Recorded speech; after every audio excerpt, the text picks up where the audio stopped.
Today I'm going to show you an exercise that you can do for your adductor and your abductor.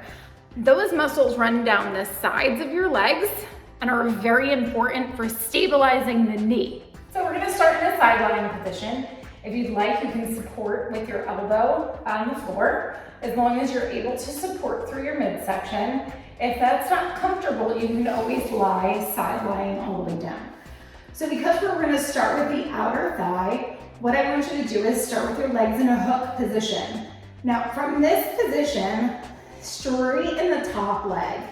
Now notice we're going to be working in a very short range of motion here. We lift to a little higher than hip height and then lower back down. Also notice my foot is gently pointing down towards the floor. That's going to work out the outer thigh as well as a little bit in the booty. Making sure that your hips are stacked one on top of the other the entire time.